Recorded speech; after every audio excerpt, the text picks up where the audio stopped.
ជាថាគ្រប់បង្មួយទាំងអស់គួរទទួលបាននូវសោភ័ណភាពស៊ីវិល័យប្រកបដោយផាសុកភាពនិងអាចគ្រប់គ្រងបានខ្ញុំសូមណែនាំ Venom Root ប្រភេទស្លាបព្រារមូរមួយជាន់ឬហៅថា Roll Blinds ជាប្រភេទ Venom Root មួយប្រភេទនៅក្នុងចំណោម Venom Root ផ្សេងទៀតរបស់យើងដែលមានមុខងារសាមញ្ញនិងងាយស្រួលនៅក្នុងការដំណើរការតើអ្វីទៅជា Venom Root ប្រភេទស្លាបព្រារមូរមួយជាន់ Venom Root ត្រូវបានផលិតឡើងពីក្រណាត់មួយទាំងសម្រាប់រូតចុះឡើងពួកវាស័ក្តិសមសម្រាប់បិទបាំងពន្លឺរក្សាបន្ទប់របស់លោកអ្នកឲ្យមានភាពត្រជាក់និងបន្ថែមភាពស្រស់ស្អាតដល់ទីកន្លែងរបស់លោកអ្នកប្រភេទនៃ Venom Root ស្លាបព្រាមួយជាន់យើងផ្ដល់ជូននៅម៉ូដជាច្រើនដើម្បីផ្គូផ្គងតម្រូវការរបស់លោកអ្នក Venom Root ស្លាបព្រាមួយជាន់ប្រភេទចម្រោះពន្លឺជួយមិនឲ្យបន្ទប់លោកអ្នកងងឹតខ្លាំងនិងផ្ដល់ពន្លឺស្រទន់ខណៈពេលដែលអាចរក្សាឯកជនភាពបាន Venom Root ស្លាបព្រាមួយជាន់ប្រភេទ Blackout អាចបិទពន្លឺទាំងស្រុងល្អសម្រាប់បន្ទប់គេងឬការិយាល័យដែលមានពន្លឺចាស់ចូលខ្លាំងប្រភេទ Sunscreen អនុញ្ញាតឲ្យអ្នកប្រើប្រាស់អាចមើលឃើញទេសភាពខាងក្រៅបានពីក្នុងបន្ទប់និងវាយនភាពជាច្រើនដើម្បីផ្គូផ្គងបន្ទប់របស់លោកអ្នក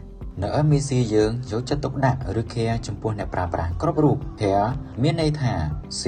customization ពួកយើងអាចផ្លាស់ប្ដូរទៅតាមបំណងប្រាថ្នារបស់លោកអ្នកយើងអាចកាត់ជូនទៅតាមទំហំបង្អួចឬកញ្ចក់និងជួយប្រឹក្សាលើប្រភេទពណ៌និងរចនាបថដែលស័ក្តិសមបំផុតនិងត្រឹមត្រូវទៅតាមទីតាំងរបស់លោកអ្នក A authentication ពួកយើងប្រកាន់នូវភាពស្មោះត្រង់ជានិច្ចពួកយើងប្រើប្រាស់តែសម្ភារៈល្អៗនិងគុណភាពដែលនាំចូលមកពីប្រទេសដើម R responsibility ពួកយើងមានទំនួលខុសត្រូវខ្ពស់ពួកយើងប្រកាន់ខ្ជាប់ជានិច្ចគឺលក់តែផលិតផលមិនលក់កេរ្តិ៍ឈ្មោះនៅឡើយ E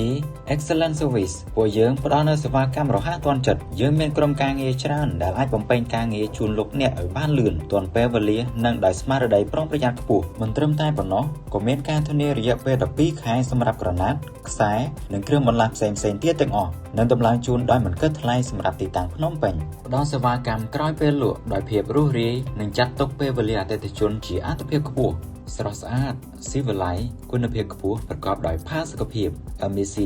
ផ្ដល់ភាពស៊ីវិល័យដោយក្នុងសីតវិមាន